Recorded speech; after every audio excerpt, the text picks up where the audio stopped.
I came home from a trip to an empty garage. My entitled parents secretly took the keys to my paid-off luxury car and gifted it to my golden child brother. When I demanded it back, they said, "Share, it's just a car." So, I simply reported it stolen. Hours later, he was speeding on the highway when the cops drew their guns. The biometric lock on my front door chimed, a soft green light cutting through the dark porch. It was 11:45 p.m. on a Thursday. I had just spent 6 days in a windowless Dallas conference center auditing commercial freight telematics and renegotiating Department of Transportation compliance logs for a regional logistics firm. The freezing November rain was soaking through the shoulders of my wool trench coat. All I wanted was a hot shower, absolute silence, and my own bed. So, I dragged my ballistic nylon suitcase into the foyer, locked the deadbolt behind me, and dropped my keys onto the entryway table. The house was exactly as I had left it. The thermostat was set to 62 degrees. The mail was stacked neatly on the kitchen counter. I poured a glass of ice water at the granite island and hit the wall switch for the attached two-car garage. The heavy insulated steel door rattled upward on its tracks, and the harsh overhead LED motion lights flickered to life. My parking space was completely bare. There was no shattered glass on the smooth gray epoxy floor. There were no pry marks on the exterior keypad. The side access door leading to the alley was deadbolted from the inside. The only physical evidence that my vehicle had ever been there was a faint dry outline of high-performance tire treads near the back wall. I didn't own a standard commuter sedan. I owned a custom-ordered Obsidian Black 2024 Audi RSQ8. It was an $80,000 piece of German engineering featuring a twin-turbo V8 engine. It was fully paid off, insured exclusively under my name and parked securely inside my private residence. I didn't drop my glass of water. I didn't run out into the suburban cul-de-sac in a panic, desperately scanning the dark street. I managed the active tracking of over 400 commercial freightliners across the eastern seaboard. I deal with unauthorized detours, hijacked assets, and breached perimeters every single day. I know what a forced entry looks like, and this wasn't one. I walked back into the kitchen, set my glass down, and pulled my smartphone from my coat pocket. I opened the encrypted dashboard from my home security system and accessed the interior garage camera, scrubbing the timeline backward from the current hour. At 2:15 p.m. on Tuesday afternoon, the interior door leading from the kitchen to the garage opened. My mother, Ella Lehner, stepped into the frame.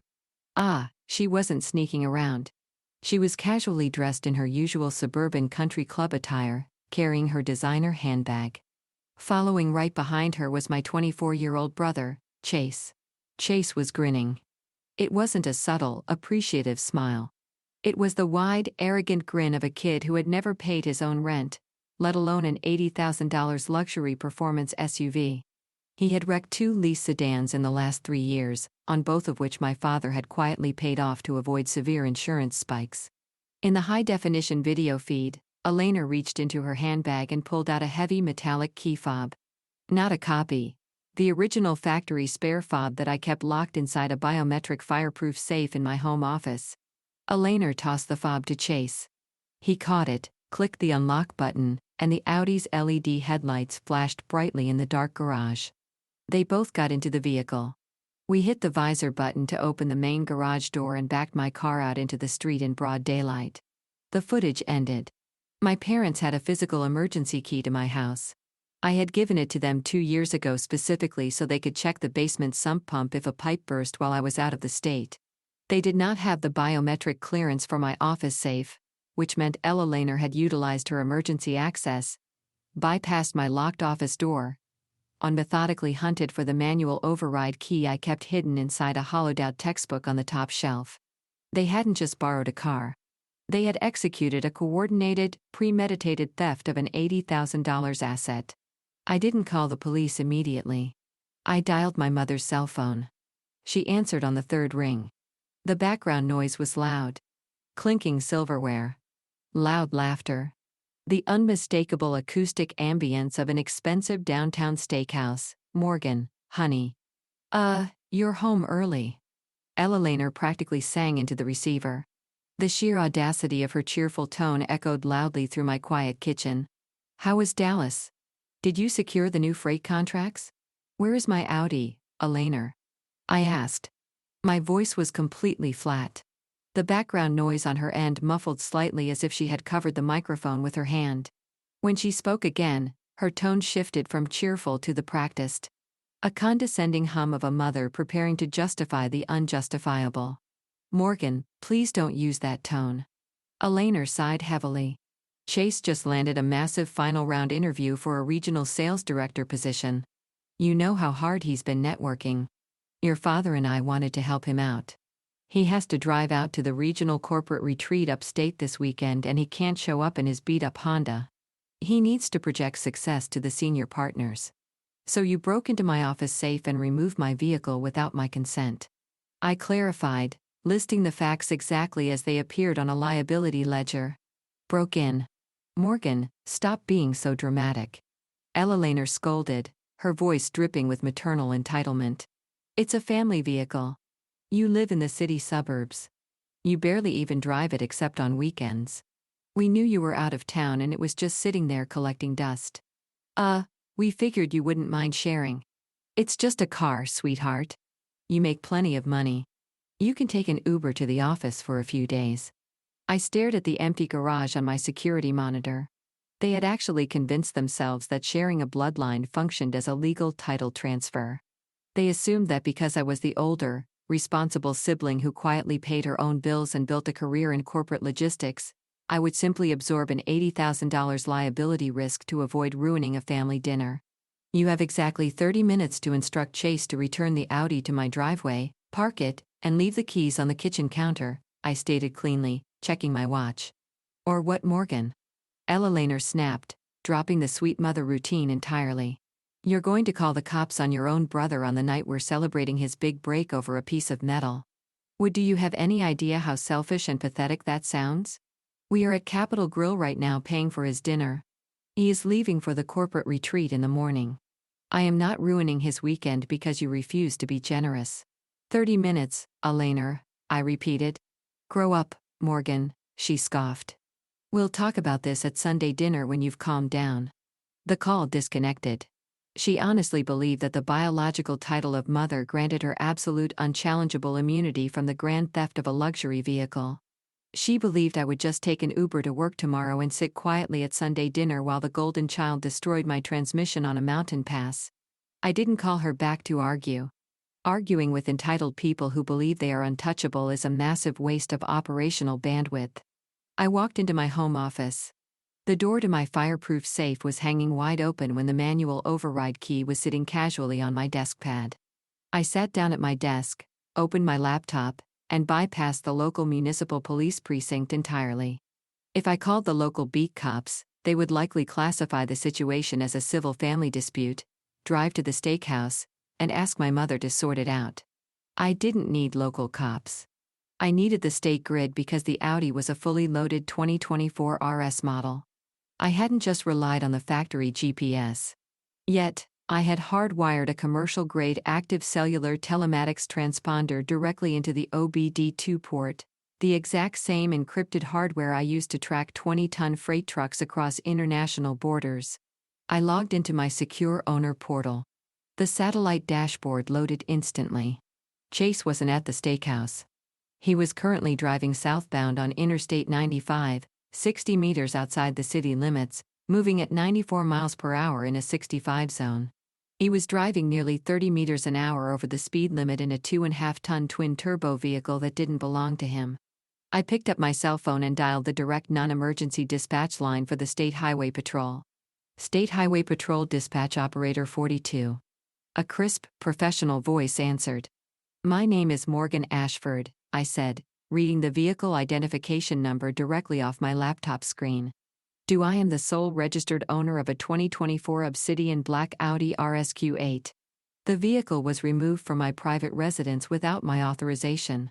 The spare key fob was obtained via forced entry into a locked residential safe. Are you reporting the vehicle as stolen, ma'am? The dispatcher asked, the tone immediately shifting from standard intake to rapid data entry. Yes, I confirmed, my eyes locked on the pulsating red dot on the satellite map, though I have the live commercial GPS telematics active on my screen. The vehicle is currently southbound on I-95, passing mile marker 112, traveling at 94 miles per hour. The driver is a 24-year-old male. He does not have my permission to operate the vehicle and he is not listed on the insurance policy. The rapid clacking of a mechanical keyboard echoed through the receiver as the dispatcher fed the coordinates directly into the state highway grid. "We have a lock on the transponder ping, Miss Ashford." The dispatcher confirmed, her voice tightening with protocol. "We are flagging the plate in the National Crime Information Center database now. We have 2 intercept units currently stationed near mile marker 118. Stay on the line. We are initiating a felony traffic stop." "Hold the line, Miss Ashford," the State Highway Patrol dispatcher instructed smoothly. Her voice was cool, mechanical, ory, and entirely devoid of the suburban coddling my mother had just attempted to use on me. I could hear the heavy crackle of encrypted police radio traffic bleeding through her headset. Units 4 and 7 have established a visual on the Obsidian Audi RSQ-8 southbound near the exit ramp for State Route 42. Radar confirms the speed at 96 miles per hour in a 65 zone. "Does the suspect have a history of violent behavior or known firearms?" I sat perfectly still in my home office, my eyes locked on the pulsating red telemetry icon moving steadily across the high-resolution satellite grid on my laptop. "The driver is my 24-year-old brother, Chase Ashford," I replied, my voice perfectly level. "He is currently unarmed. However, he has an extensive documented history of severe reckless driving, multiple at-fault collisions, and profound entitlement. He genuinely believes the vehicle belongs to him because my mother handed him the keys on. He will not expect a police intercept." "Understood." The dispatcher noted the rapid clacking of her mechanical keyboard, continuing without a pause. "The vehicle has been officially flagged as a stolen asset in the National Crime Information Center, the NSIC database, under a priority code. Once an NSIC stolen vehicle alert is transmitted to active highway patrol cruisers, the officers do not execute a standard traffic citation, Miss Ashford. They execute a high-risk felony extraction protocol. Are you prepared to press formal charges when he is placed in custody?" "Yes," I stated without a single second of hesitation. "I am pressing full charges for grand theft auto and the unauthorized use of a commercial motor vehicle." "Copy that." Initiating the stop. 65 miles south of my quiet suburban driveway, Chase Ashford was living an $80,000 fantasy.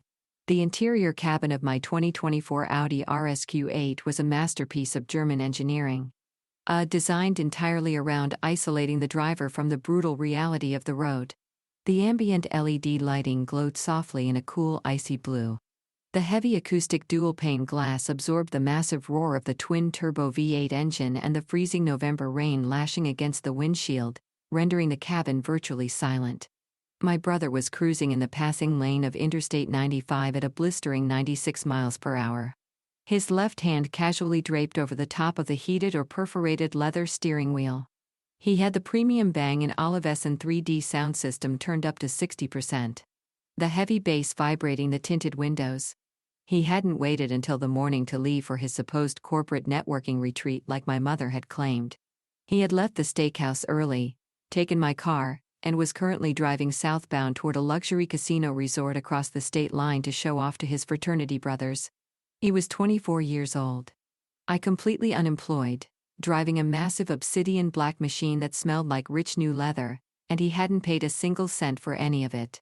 As he crossed the overpass near mile marker 116, his cell phone buzzed loudly in the center console. The digital dashboard flashed an incoming call from a laner. Chase reached down, hit the steering wheel button to accept the call, and the music automatically lowered. "Chase, honey, or where are you right now?" my mother asked through the Bluetooth speakers. Her voice was uncharacteristically tight. The cheerful steakhouse ambiance completely gone. The loud clinking of expensive silverware had been replaced by the muffled sound of a car engine in the background.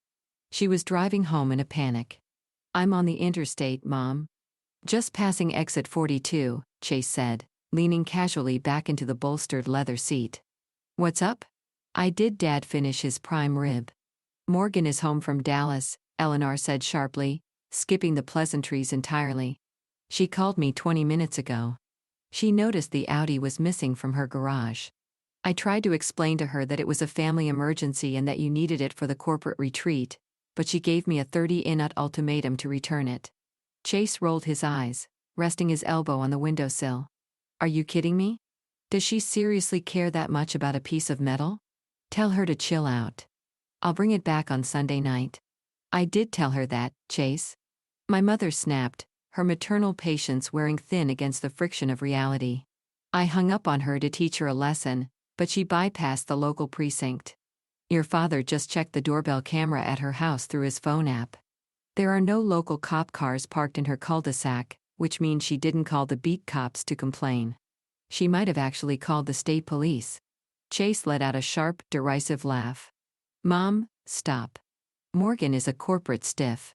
She is not going to file a grand theft auto charge against her own brother over a weekend joyride. The cops would just laugh at her and tell her it's a civil dispute. You have the spare key. She can't prove I stole it. Chase, listen to me. Ella Laner insisted, genuine anxiety finally bleeding into her tone. I don't care if she can prove it or not. Turn around right now. I am not risking your final interview tomorrow over a stupid temper tantrum. Take the next exit, drive the car back to her house, and leave the keys on the counter. Your father and I will deal with Morgan at Sunday dinner. Do not push her on this. Chase gripped the steering wheel harder, his knuckles turning white. His arrogant grin vanished, replaced by a deep, petulant scowl. And the idea of surrendering his $80,000 status symbol just to appease his sister enraged him. He wanted the car for the weekend. He needed it for the casino. He wasn't going to let his mother's sudden panic ruin his night. No, Mom, Chase declared, his voice rising over the hum of the tires on the wet pavement. I'm not driving 3 hours back in the rain because Morgan threw a fit. I'll text her tomorrow and tell her I took it. It's fine. Chase Andrew Ashford. Oh, you turned that car around this inn. My mother's voice was abruptly cut off, not by a dropped call, but by a blinding, explosive burst of light that completely flooded the interior of the cabin. Chase physically recoiled, throwing his arm up over his face. The rear-view mirror was entirely consumed by a blinding wall of strobing red, blue, and white LED lights. It wasn't a single police cruiser pulling him over for a simple speeding ticket. There were 3 massive or black and white State Highway Patrol Interceptor SUVs actively boxing him in. One cruiser was positioned aggressively on his left rear quarter panel, effectively trapping him against the concrete median. Another was blocking the middle lane to cut off his escape route. The deafening mechanical wail of a dual-tone federal siren instantly overpowered the Bluetooth call, vibrating the acoustic glass of the windows.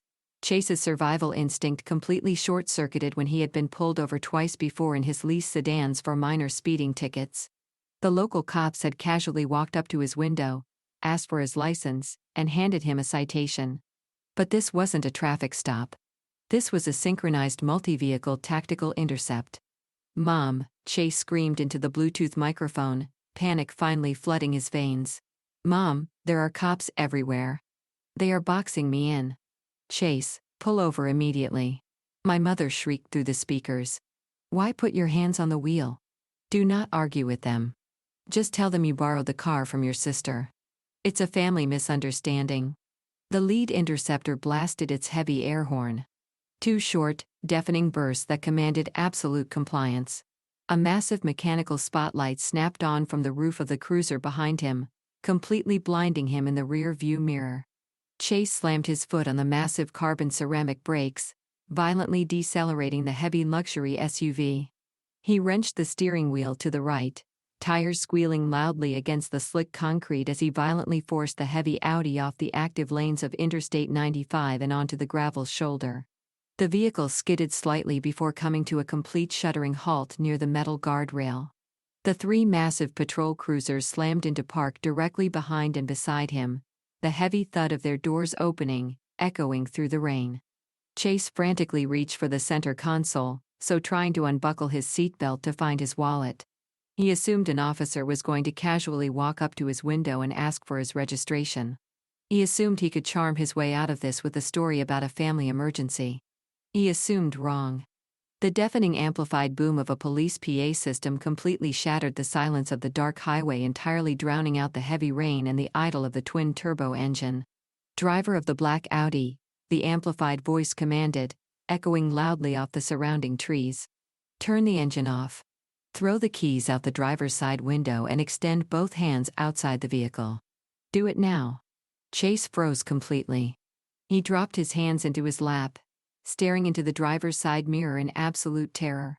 He couldn't see the officers' faces, but in the harsh flashing red and blue light, Chase saw the distinct terrifying silhouettes of 3 state troopers actively using the heavy or reinforced steel doors of their cruisers for tactical cover. And they weren't holding ticket books. 2 of them had their service weapons drawn. And the 3rd officer was aiming a tactical patrol rifle directly at the rear windshield of the Audi. This wasn't a traffic violation. This was a felony takedown. I said, "Turn the vehicle off and throw the keys out the window."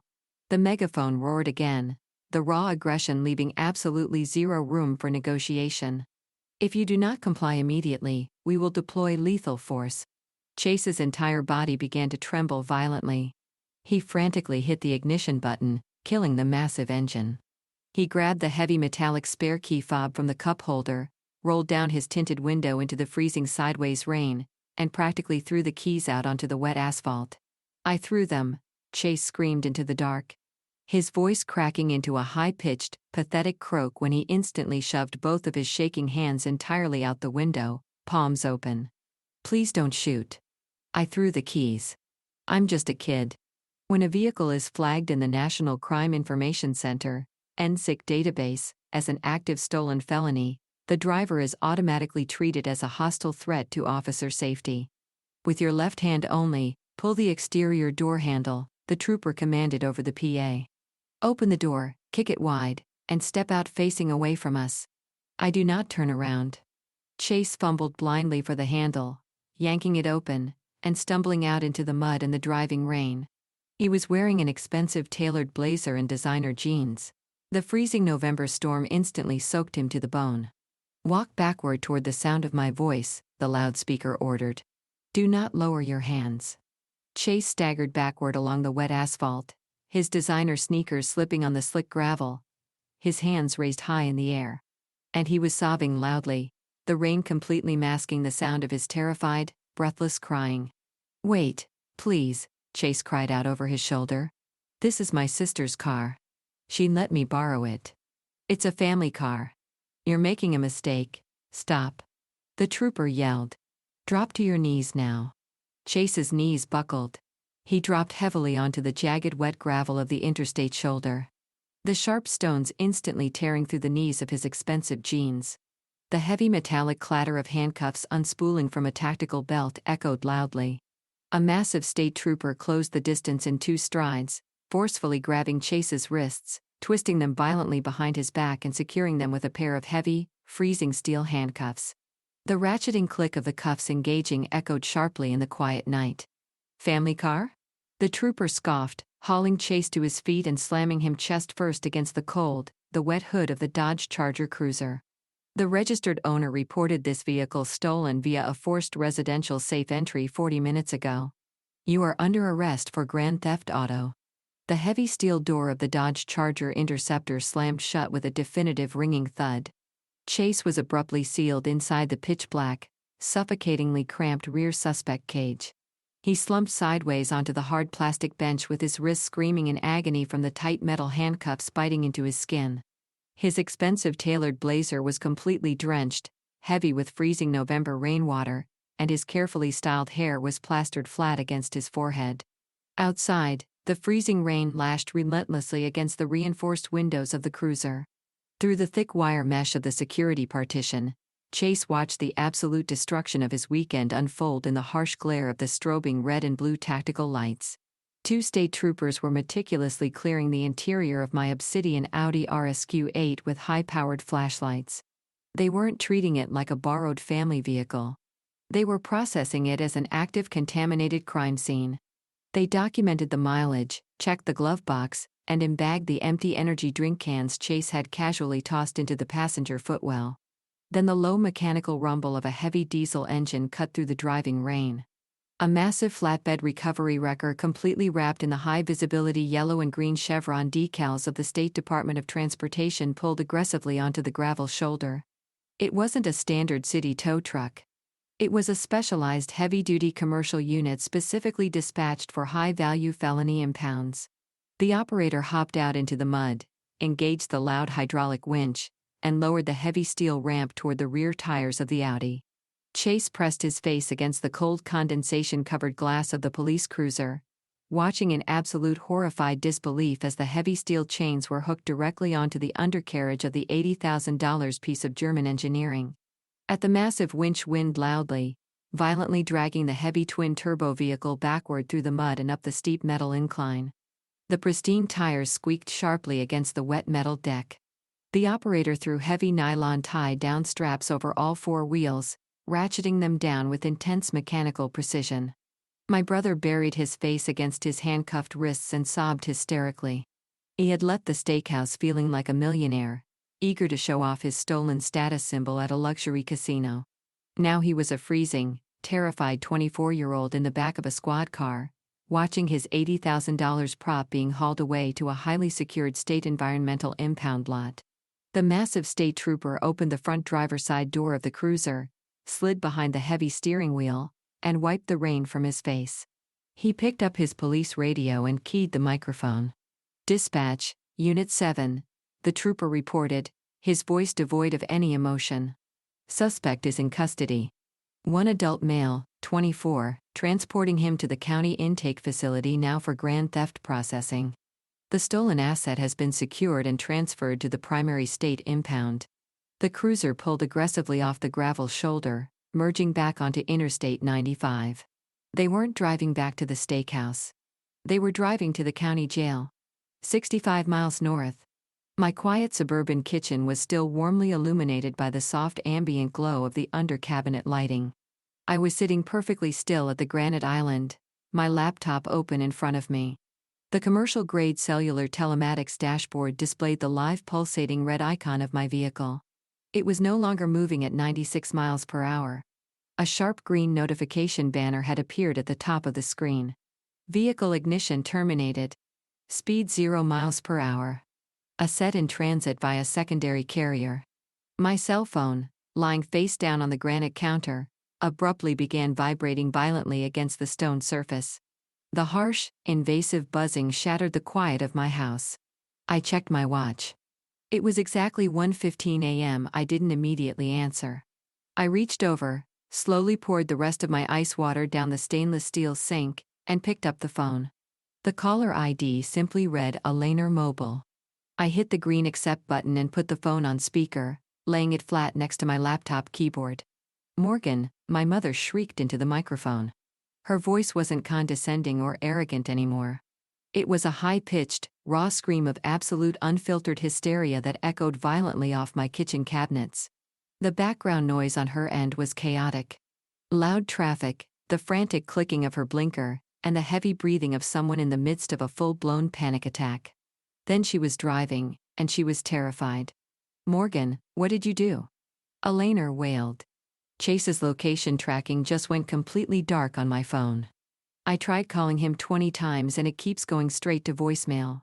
"He called your father 2 minutes ago, screaming about police lights. Tell me you didn't actually call the police. Tell me you didn't arrest your own brother."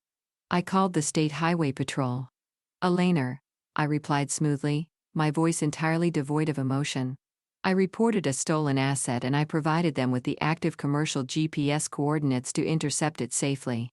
He was just pulled over by state troopers on the interstate." My mother screamed, her breathing rapid and shallow, the panic suffocating her words. He was crying so hard he could barely breathe. They pulled him out of the car at gunpoint in the freezing rain. They threw him in handcuffs on the side of the highway. And he was just trying to drive to his networking event.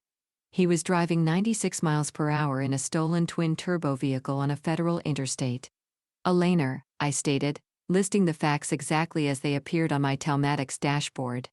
"The Highway Patrol executed a standard felony stop for a high-speed stolen asset. That is exactly what happens when you bypass a biometric safe and hand a violent piece of machinery to an unemployed 24-year-old with a documented history of reckless driving. You have to stop this, my mother screamed, her voice cracking into a desperate sob. Call the police station right now and tell them it was a massive mistake. Tell them you gave him permission to borrow the car. If he gets arrested for grand theft auto, it will permanently destroy his career. He has a final round interview for a corporate sales director position tomorrow morning. If he doesn't show up, they will give the job to someone else. You are ruining his entire life over a stupid car. It was the classic toxic playbook of the enabler. She assumed the legal system was a retail store.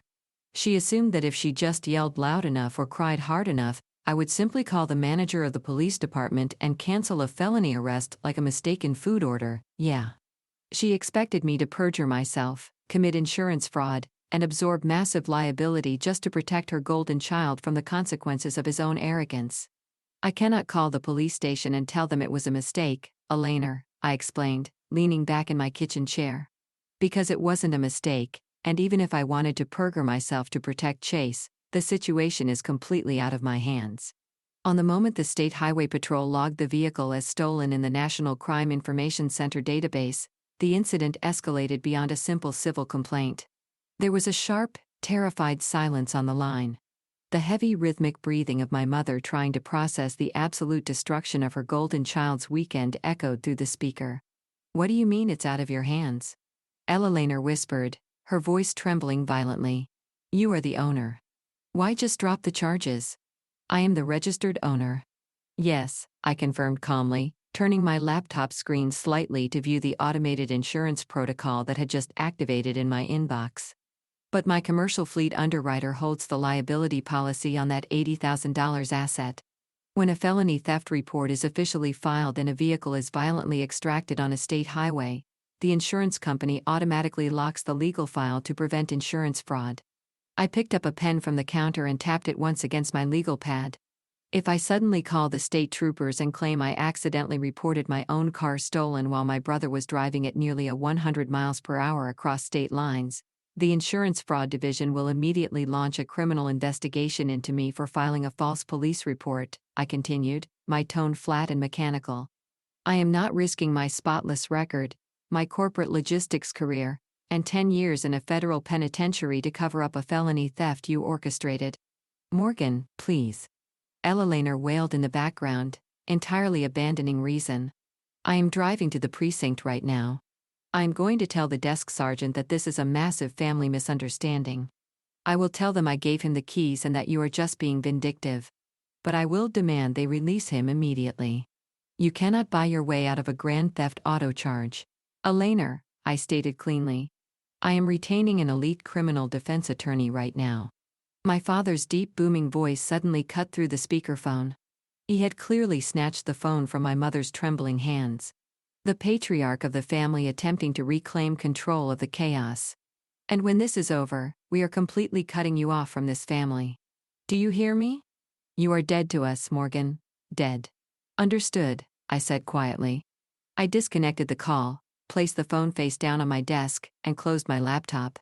They completely failed to realize that when you steal an actively tracked, highly insured corporate asset, the response isn't an argument at a family dinner table.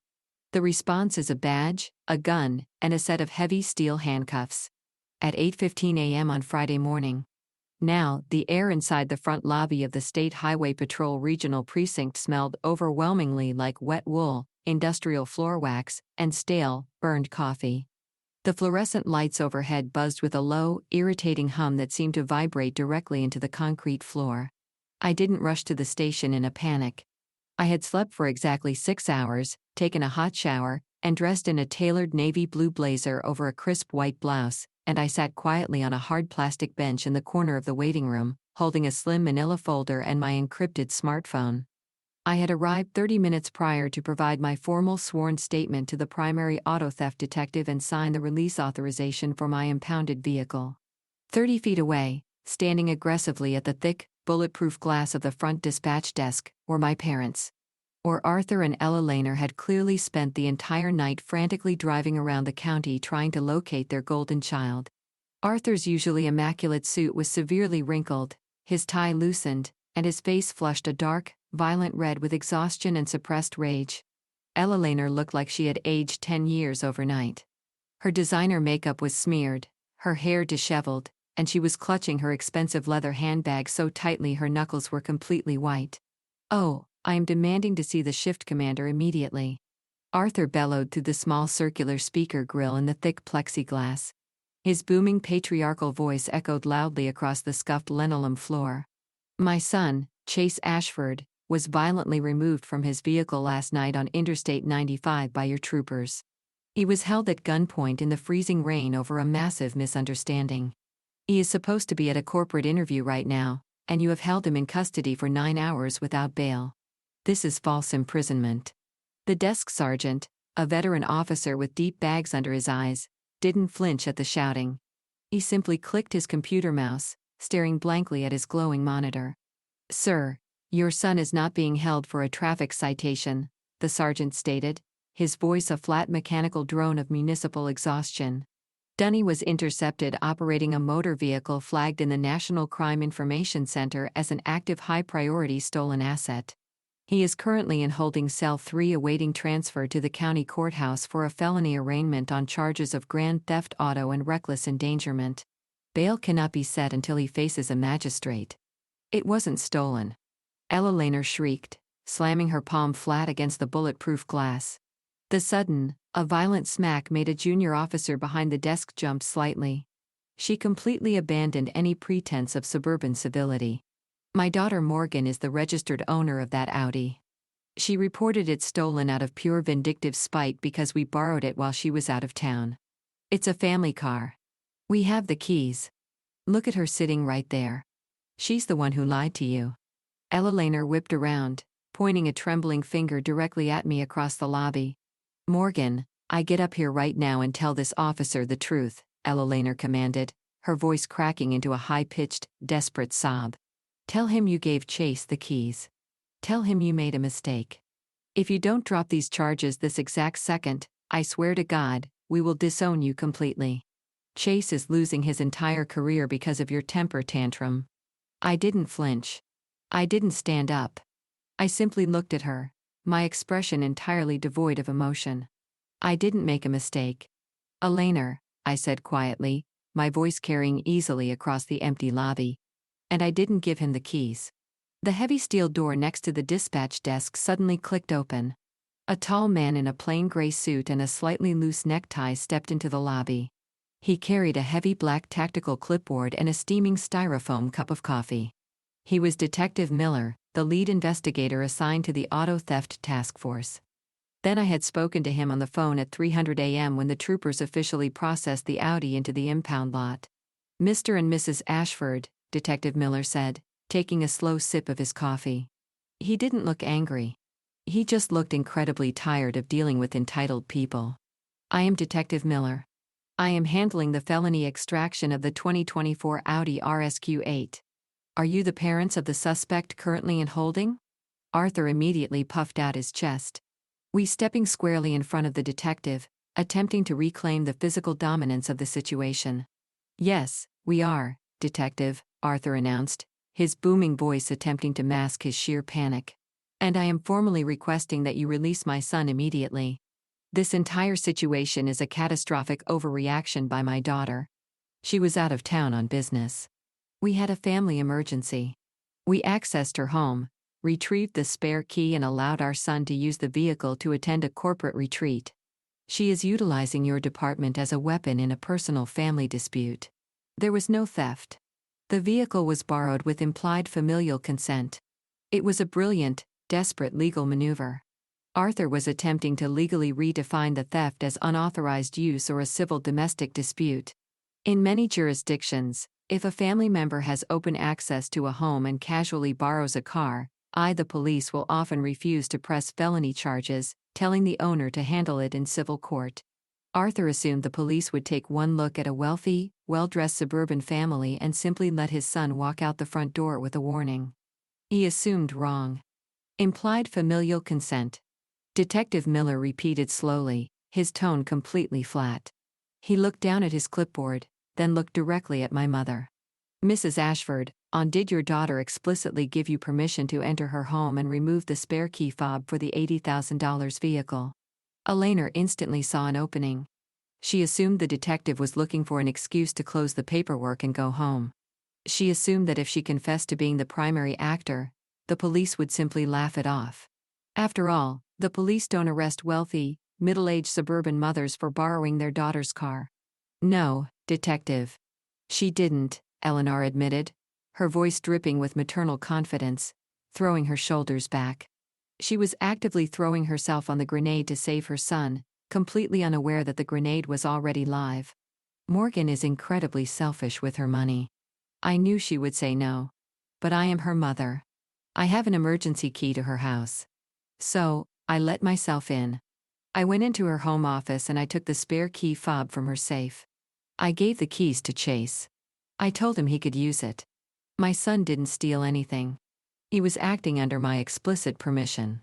Ella Lehner crossed her arms, a smug, triumphant smirk, finally returning to her exhausted face. She looked at me across the lobby, her eyes flashing with pure arrogance. She had just provided her golden child with an ironclad alibi. If she gave him the keys, he couldn't be charged with grand theft auto. Detective Miller didn't smile. He didn't close his clipboard. He took another slow sip of his coffee, the silence in the lobby stretching on for several agonizing seconds. Let me make sure I understand you clearly, ma'am, Miller said, his voice dropping into a low, dangerous register that instantly commanded the entire room. You are officially stating on the record inside a police precinct that you utilized an emergency key to enter a private residence without authorization from the owner. Elena frowned, her smug smile faltering slightly. Well, yes, but it's my daughter's house. I'm not a stranger. And you are further stating, Miller continued, pulling a pen from his breast pocket, that you bypassed a locked home office, intentionally located a manual override key, and opened a locked biometric fireproof safe specifically to remove a high-value automotive asset. Arthur's face suddenly went completely pale. The patriarchal confidence evaporated entirely. He realized exactly what his wife had just done. Eleanor, I stopped talking, Arthur hissed, grabbing her arm violently. Do not say another word. Why should I stop? Ella Lehner snapped, pulling her arm away, completely oblivious to the legal trap closing around her throat. She looked back at the detective, her voice rising in defensive hysteria. Yes, detective. I opened the safe. I took the key because my son needed a car and she wasn't using it. It's not a crime to borrow a key from your own child. Actually, ma'am, Detective Miller said, clicking his pen with a sharp definitive snap. It is. I finally stood up from the hard plastic bench. I picked up my manila envelope, walked calmly across the linoleum floor, and stopped directly next to the detective. I didn't look at my mother. I looked entirely at Miller. Detective, I stated smoothly, handing him the envelope. Inside is a high-resolution time-stamped flash drive containing the interior security footage of my garage, the foyer, and the home office. Or clearly documents two individuals, Ella Lehner and Chase Ashford, coordinating the unauthorized entry into my biometric safe and the subsequent removal of the vehicle. Lehner stared at the envelope, her mouth slightly open, the blood completely draining from her face. Thank you, Ms. Ashford, Miller noted, placing the envelope firmly onto his clipboard. He looked back at my mother, his expression completely devoid of sympathy. Mrs. Ashford, Miller announced, and his voice echoing loudly off the bulletproof glass. You just formally confessed to premeditated residential burglary by admitting that you illegally entered a secured safe to remove an $80,000 asset. You did not exonerate your son. You simply admitted to being the primary co-conspirator in a Class B felony. Arthur let out a low, pathetic groan, burying his face in his hands. He stepped entirely away from his wife. Burglary, Eleanor whispered. Mew, her voice cracking into a high-pitched, pathetic croak, her knees buckled slightly, and she grabbed the edge of the dispatch desk to keep from collapsing. No, wait. You can't arrest me. I'm a mother. It was just a car. I didn't break anything. I used a key. You used an emergency key to commit a felony theft, ma'am. Miller corrected smoothly, pulling a pair of heavy steel handcuffs from the back of his belt.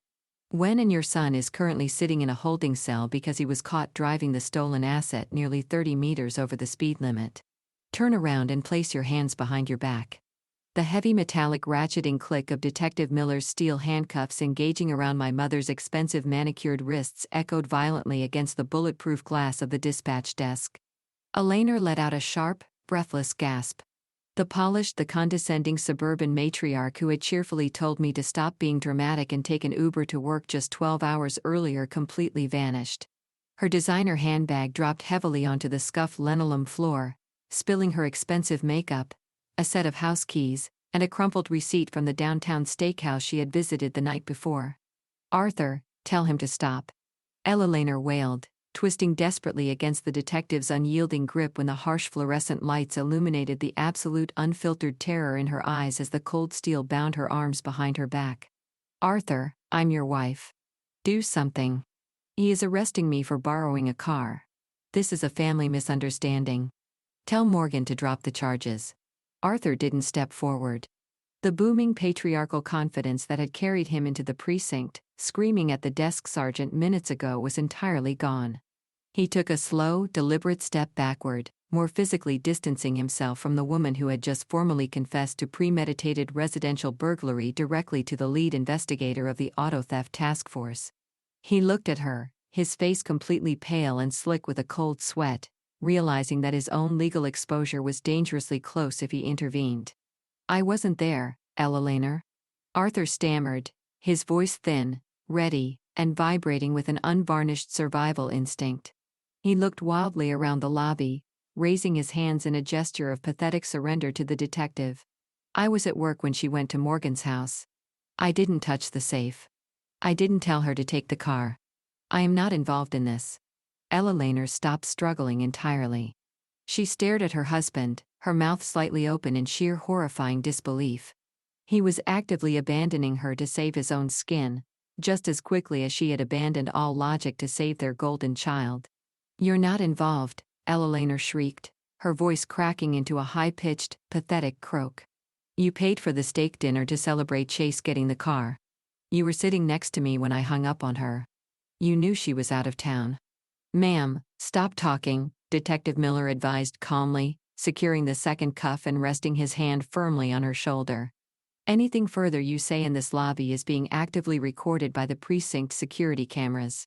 You are under arrest for residential burglary or larceny of a motor vehicle and conspiracy to commit grand theft auto.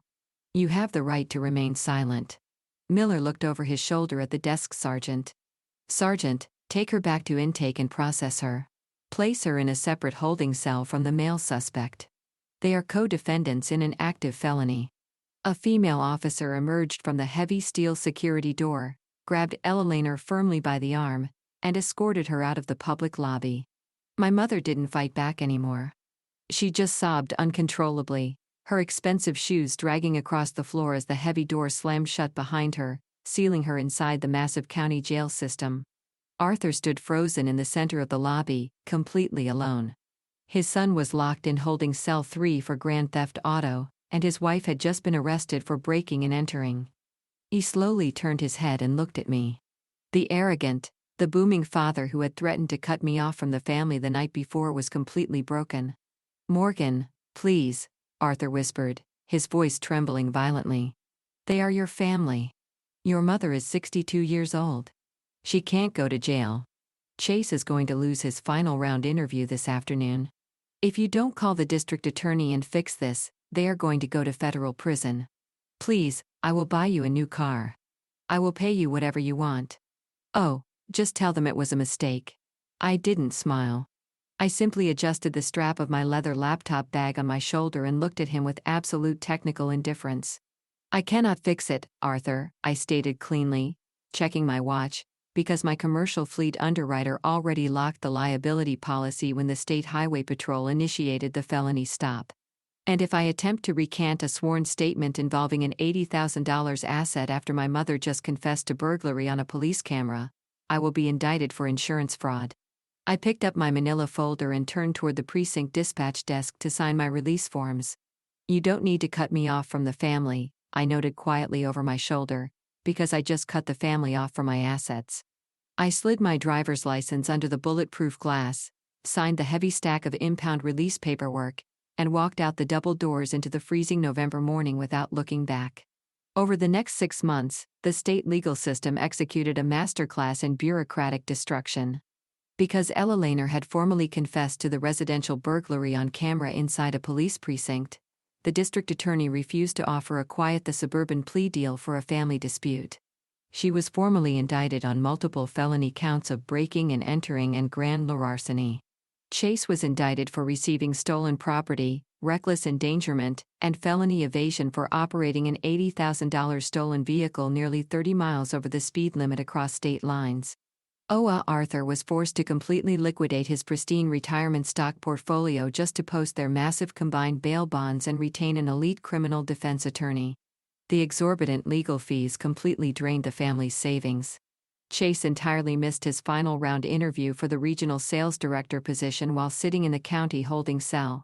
When the corporate hiring manager ran a standard background check and discovered a pending felony grand theft auto charge, they immediately rescinded his candidacy and blacklisted him from the industry. The golden child went from a 24-year-old expecting to drive an $80,000 luxury SUV to a terrified defendant facing years in state prison. Forced to take a minimum wage retail job just to pay his court-mandated restitution fees. Ella Lehner's pristine suburban reputation was completely obliterated on her country club revoked her membership the exact morning her mugshot was published in the local county arrest log. My commercial insurance policy covered the heavy-duty towing and impound fees for the Audi.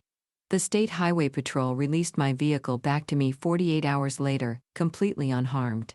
I hired a specialized security firm to upgrade the biometric locks on all the exterior doors of my house, permanently revoked my parents' emergency access codes, or filed a permanent restraining order against my entire family, which a judge granted without a second of hesitation. They thought they could use a family title to steal a massive, highly insured corporate asset. They thought I would simply panic, absorb the liability, and take an Uber to work to protect my brother's weekend joyride.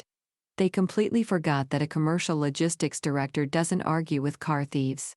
I just tracked the telemetry, called the highway patrol. Omen let the state handle the rest.